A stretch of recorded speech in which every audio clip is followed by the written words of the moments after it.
Welcome to Nowhere, Chapter 13. I suppose I'd imagined, if I'd thought about it at all, that Baba and Ma would pick a really nice guy for Iman. Someone like Rasul, cool and good looking, a kind of ideal big brother for me and Musa.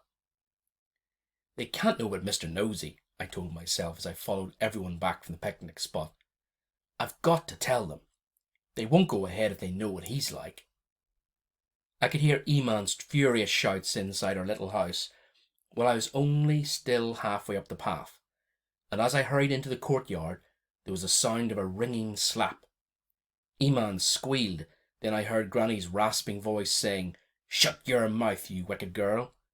Do you want to bring shame on your family?" After that, Ma started talking.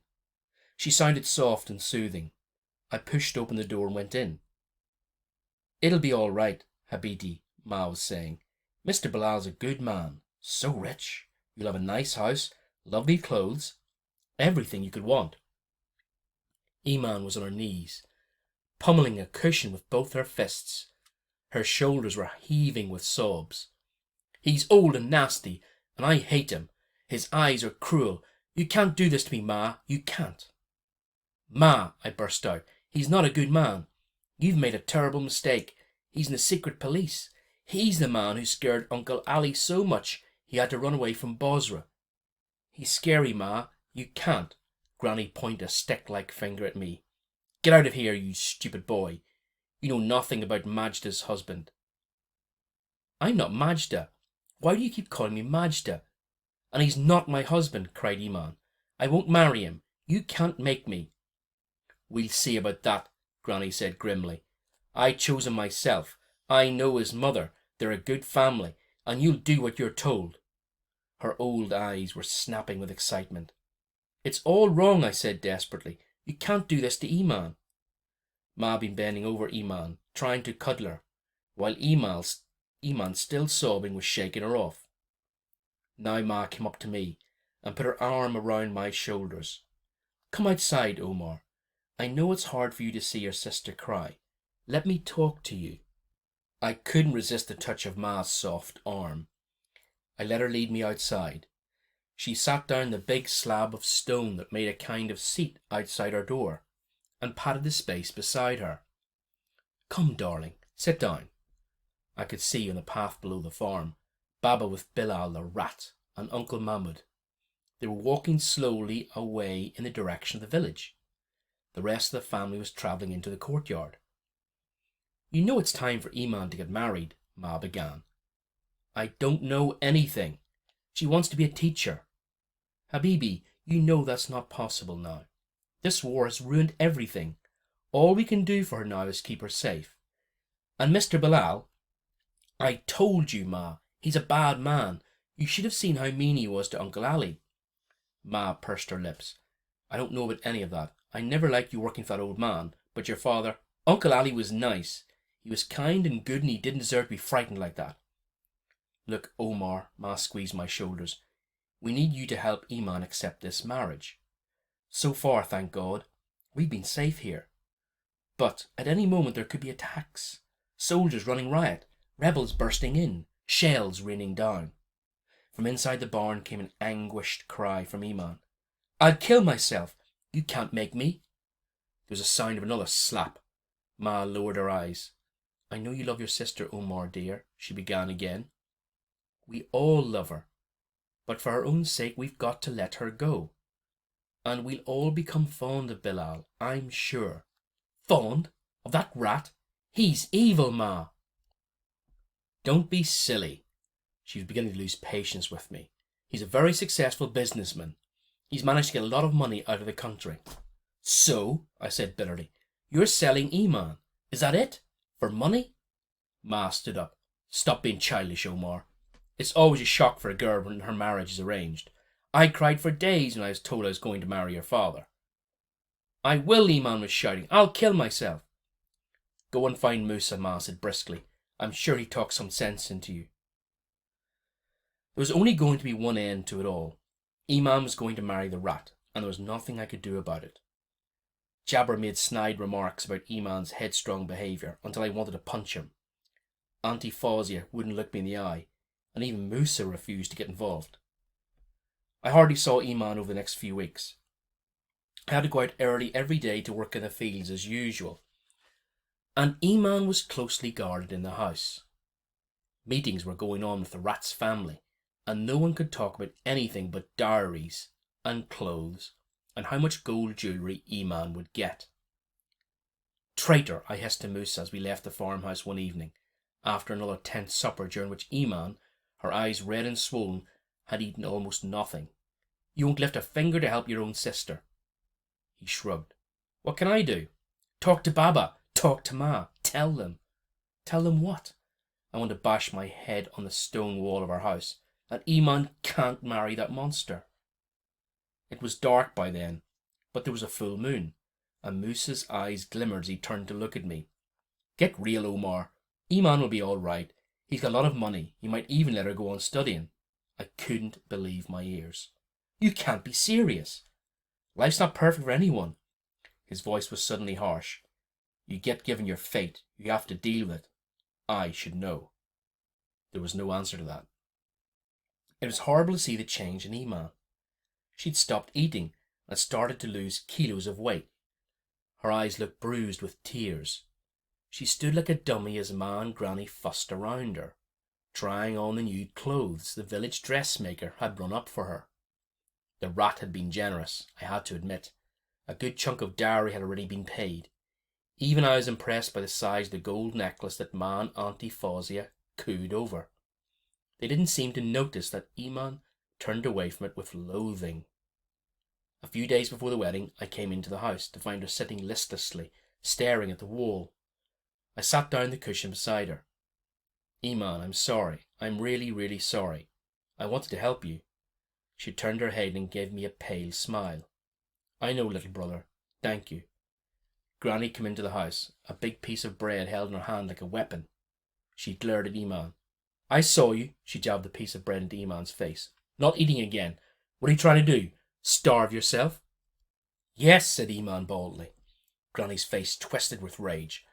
I ran this down your wicked throat. I was married when I was 13. If I'd behaved as badly as you, my father would have beaten me unconscious. She lurched forward and tried to prise Iman's mouth open. Ma had come in behind her. Please, Muhammad, she said, pulling Granny's hand away. Iman will understand soon that we're only thinking of her happiness. I felt disgusted with both of them. I snorted with anger and barged outside to stamp around the courtyard until I'd calmed down. Ma had been right about one thing. Trouble was spreading out into the countryside. Every day we heard stories of rebel raids and government attacks, farms set on fire and roadside bombs. The picnic by the cistern only a few weeks ago seemed to belong to another age. 2 days before the wedding, trouble came right to the heart of our village. It was the middle of the night, and we were all asleep when the shattering sound of gunfire jerked us awake. Almost at once people started shouting, and a woman began to scream, on and on, a demented sound that sent shivers right through me. Ma burst through the flimsy curtain behind, where she slept with Granny and Iman, with Nadia wailing and thrashing about in her arms. God of mercy, they're shooting in the village. Oh God, who's trying to kill us now? Suddenly someone started banging the door. Iman had struck a match to light the candle. It lit all our faces, staring at the door in terror.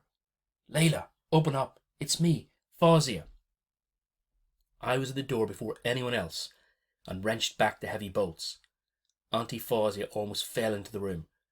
It's so frightening, so close. Mahmoud has gone to find out what's happening. I begged him not to.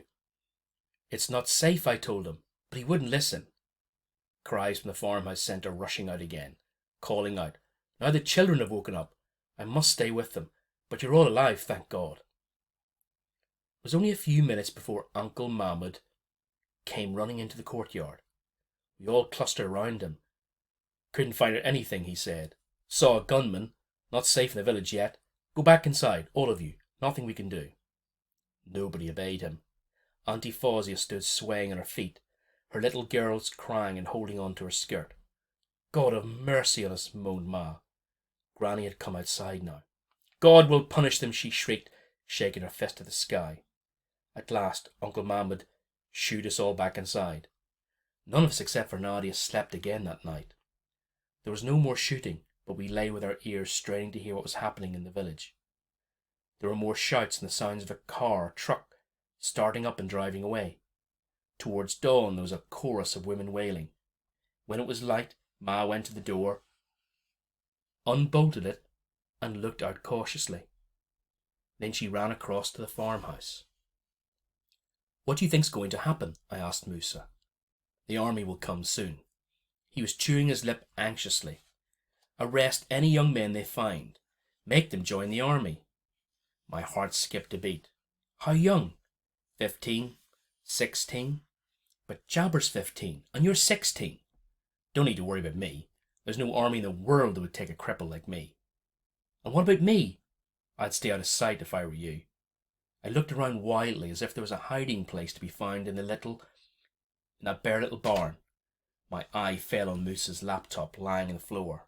The sight of it made me feel sick. "Musa, if they find that, they'll kill you." "Don't think I don't know." He picked it up. His hands were trembling. "What are you going to do?" "I've been trying to think of a hiding place." "And have you?" "Not yet." Ma came back. "Fawzi is so wonderful." She was half laughing, half crying. "Never mind our troubles. Breakfast's ready in the farmhouse." It was an awful breakfast. The children were crying. Jabber, Musa and I were tense with nerves. Granny was moaning and fingering her prayer beads. Only Iman was the same. She picked out a couple of mouthfuls of bread, but stared at the wall as if she didn't care what was happening. Uncle Mahmoud hadn't stayed to eat. He'd gone back to the village to get news. He came back as the awkward meal came to an end. "They're gone," he said. "The rebels." "Who were they? What happened? Is anyone dead?" We all asked him at once. Uncle Mahmoud's unwillingness to speak had never been more irritating. 4 or 5 rebels only," he said. "Targeted killing. 2 policemen. Shot lots of rounds. They hit a baby as well. Ricocheted through a window." "Whose baby? Is it dead?" Auntie Afazia's eyes were wide with horror. "Abu Karim's youngest. Not dead. They've taken him to a hospital. All quiet in the village now." "They'll come, though, the army. Won't they, Uncle Mahmoud?" I said. He nodded. "We're in God's hands now." "I'll tell you what we'll do," Auntie Fawzia said briskly. "We prepare for the worst. If soldiers or rebels or anyone like that comes, they'll take our food. As sure as anything. It's a good thing we kept those plastic sacks with fertilizer written all over them. We'll pack them full of lentils and flour and stack them in the old wooden shed with the donkey. And the jars of olive oil, the preserves, the jam. As soon as the wedding's over, we'll seal the bottles tight and put them in the cistern." Everyone stared at her. "You should have been a general in the army, Auntie Fawzia," Musa said admiringly. "Don't be ridiculous, Habibi. Now, Jabber and Omar, get off to work. There are still tomatoes and aubergines to pick. Iman, dear, you can help your mother and me to pickle as many as we can. Off you go now, boys." It felt weirdly like a normal day, going off to the field with Jabber. Baba was supposed to be arriving from Dara late in the afternoon, ready for the wedding the next day. We just set off down the path, and it was only 8:30 in the morning, so I was surprised to see him hurrying up the road. I could tell at once that he was in a terrible state. He began running up towards the farmhouse. Then he caught sight of me and called out, "Where's your mother?" I pointed to the farmhouse. "Come with me," he shouted over his shoulder. "Find Musa, quick." Uncle Mahmoud had pulled the donkey to a halt alongside me. He'd seen Baba too. I looked at him for permission to go, and he nodded. I ran as fast as I could towards the farm, my heart skipping with fright. "The army's on its way already," I told myself. "They're going to blow up the village and kidnap Jabber and me and arrest Musa and do terrible things to Iman." Baba was in the courtyard talking to Ma. One hand was pressed against her cheek, and her face was white with shock. "Leave now," she was saying. "Go where?" "Out, anywhere, out of Syria." Baba was still out of breath. "Pack only what we can carry." "How can we leave?" "Did you get a taxi?" "Mahmoud's going to take us as far as he can in his truck." "He can't. He hasn't got any petrol." "Emergency store. Come on, Layla, hurry." "Is it because of the shootings? Is the army coming?" "What are you talking about? Will you just stop arguing and start packing?" "But the wedding?" "There'll be no wedding." Iman had appeared at the door of the house. Her mouth had dropped open in joyful disbelief. Ma was struggling to understand. No wedding? Why not? Everything's ready. All the clothes and food and... Why have we got to go? Can it wait? Baba's hand flew to suit buttons. He was twisting the top one furiously. I've had a tip-off. A friend in the Interior Ministry called me at 1 o'clock this morning. You know the man I've been staying with? They arrested him last week. They threw his body out of the police station yesterday. You wouldn't believe the state of him. What they'd done to him. I don't know what he was up to, but they'd think I was in it too. They'll be coming for you tomorrow, my friend said. Get out now. Then he put the phone down. Don't argue, woman. We've got to go. Now. Surely... Layla, there's no time. Put what you can together. Take only what we can carry. And don't forget food and especially water. We may have to walk quite a long way. A year and a half earlier, I'd thought it was hard moving away from Basra, leaving our house and all our old furniture behind. What a baby I'd been then. It had been tougher running away from the ruined flat in Dara, losing almost everything we had. Now we were running again, and this time we would be skinned to the bone. Baba had filled us with such a sense of panic that we all seemed to be paralysed. Ma was helplessly sorting through a pile of clothes. Musa was clutching his laptop, as if he was afraid someone was going to rip it away from him. Only Iman seemed to have a sense of purpose. She was filled with an almost joyful energy, and was systematically packing Nadia's clothes into a suitcase. Where's your gold necklace? Ma called out to her. Iman made a face. I don't want it. Let it go back to him. Ma rounded on her furiously. Iman, are you crazy? We have nothing now. Do you hear? Nothing. That necklace could feed the whole family for months. Put it on right now, and tie your hijab over it so it can't be seen. Musa, Omar, I know it's a warm day, but you'll have to put on all your winter clothes. Forward, forward, leave Nadia alone. Go and find your shoes. I suddenly noticed Granny. She was standing with one hand pressed against the stone wall of the stable, while her other plucked her skirt.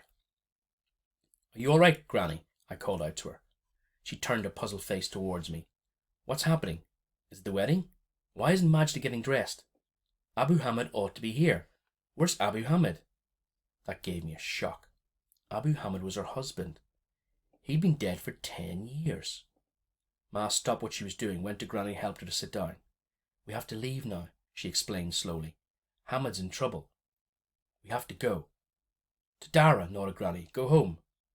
Not home, Mother. We have to go to Jordan. Baba came into the stable. Hurry up, what are you all doing? Ma signalled to him urgently with her eyes. Come and talk to your mother, Hamid. She's a bit confused. Baba crossed the room and stood looking down impatiently at Granny. I've called Faisal, Ma. He's coming to fetch you. Faisal? She looked up at him vaguely. Your son-in-law, snapped Baba. Hamid, Ma said, shaking her head in a quiet warning. Baba stared into Granny's bewildered eyes and looked away. How long's this been going on? He asked Ma quietly. A while. She's been strange for weeks, completely quiet most of the time. Then she gets violently angry, especially with Iman.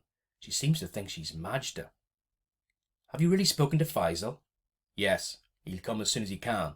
There are checkpoints everywhere, and the soldiers are so trigger-happy. You don't know where you are. Mahmoud says Mother can stay here until Faisal gets through.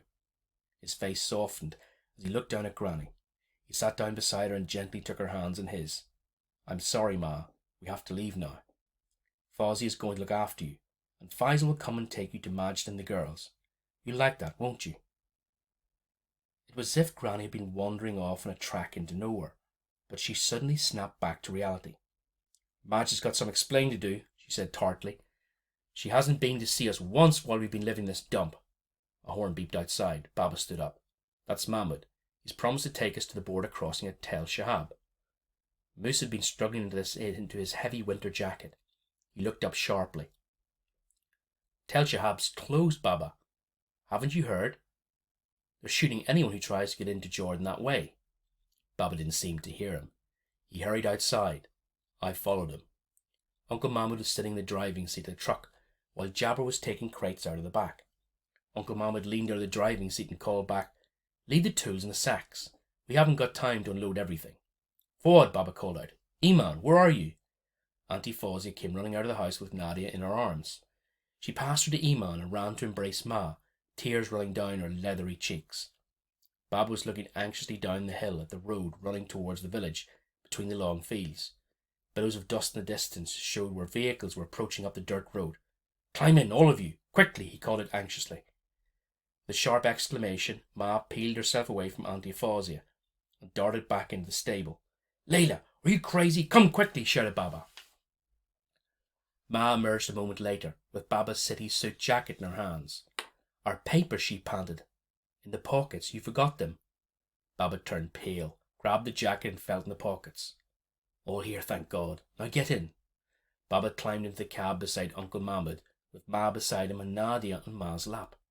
I was helping Musa climb up the tail of the truck into the back when Jabra came to give him an extra heave on the other side. "Good luck," he said gruffly. "I hope you make it okay." "Good luck to you too," I said, and I meant it. My last sight of the farm was of Granny, hunched over like a little black beetle, hanging on to Auntie Fawzia's arm, while Jabber led the donkey into our old home, which was once more to be his stable.